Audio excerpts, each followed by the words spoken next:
After 2 years of taking a beating and the back seat in the real estate market, buyers got their wish. Less competition starting a couple of months ago. But that came at a price, that price being higher interest rates that knocked out a lot of other buyers out of the race. But one wish granted doesn't mean your dreams are going to come true. And keep in mind, the housing market today is changing dramatically, week to week. So this video is really about staying in touch with what's going on right now. If you were hoping for cheaper housing, that's not happening. In fact, it's getting worse. Sorry. How can this be? With more homes available for sale, shouldn't that turn things around in the buyer's favor? We haven't seen any evidence of that. National data is showing conflicting trends. Home sales are down while home prices are up.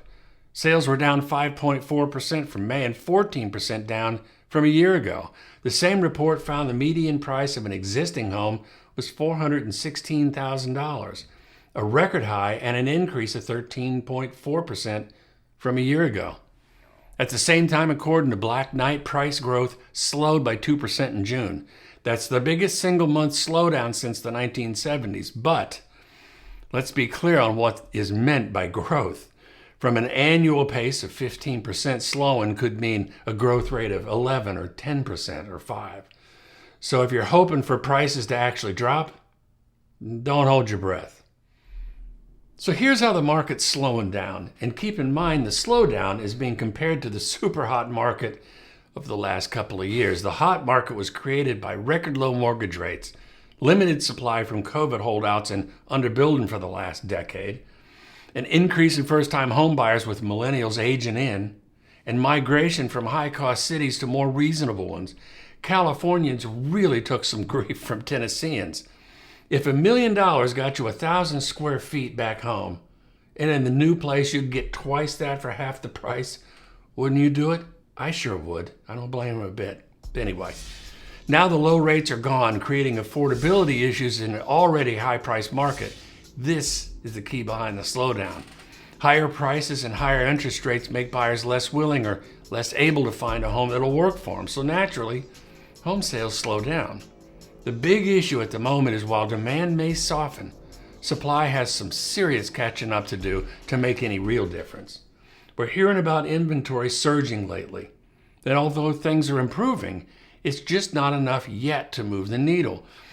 But it's getting close. Currently, there's a 3-month inventory. A balanced market is achieved at about 5 to 6 months supply.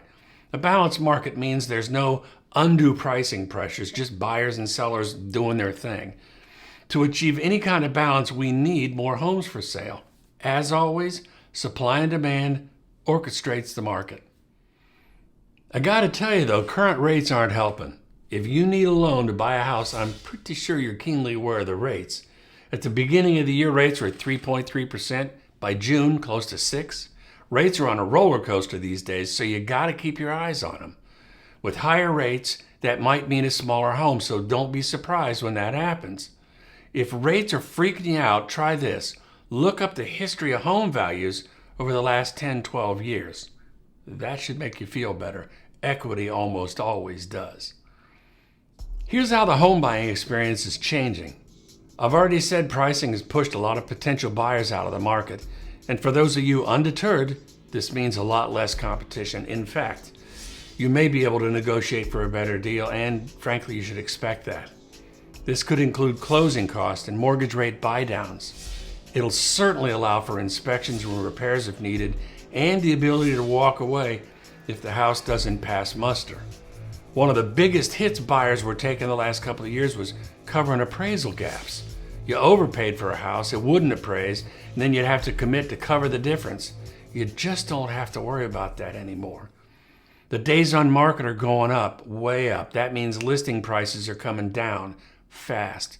In this market, concessions is no longer a dirty word. So this is how you navigate the market.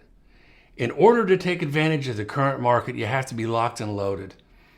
What I mean by that is get pre-approved, not pre-qualified. The difference is pre-qualified is the buyer telling the lender what they'll earn. The pre-approval is the lender verifying it. Do research on areas of interest. And I mean do real research, because the house is only half the equation. You could have a killer home in a crummy neighborhood and be bummed out for a few years, or You could have a nice home in a great neighborhood and never want to leave. I have seen the killer home in crummy neighborhood combo before, and it sucks. Have your finances in order. In fact, do your very best to have more than you need. If you try to get into a deal where you're counting on the seller to help somehow, you're making a mistake. Buy a house you can afford without help. And if you do get help, it's just cream on top. Finally, prepare to leave. If you have a home to sell, that's for another video, but take the profits and net proceeds and do what we're talking about in this video and you'll be just fine. If you've been renting, make sure to tell the landlord that you're leaving. You don't want the expense of breaking a lease. I said it before and I'll say it again. Buy a house you can afford. Over time, you'll gain equity, and when you do move up, you'll be blown away by what that actually means. In the meantime, live within your means. If you'll do that, you'll sleep a lot better at night. Some of the best advice I can give you is don't try to do this alone. Find professionals that you trust or get a referral from someone you do.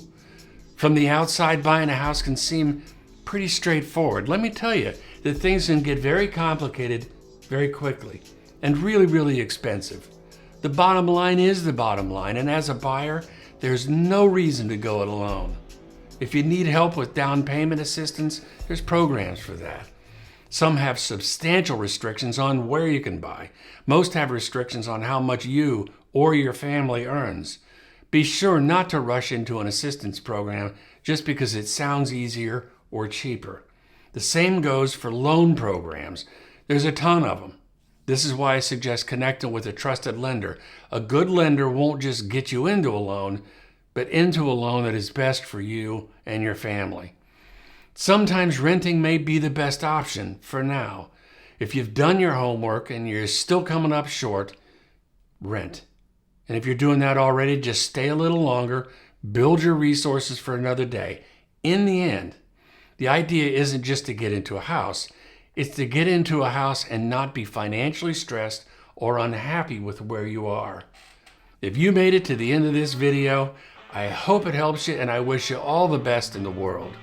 If you like this video, please share it to help me spread the word and subscribe and hit the bell so you know when the next one drops. As always, thanks for watching. Talk to you soon.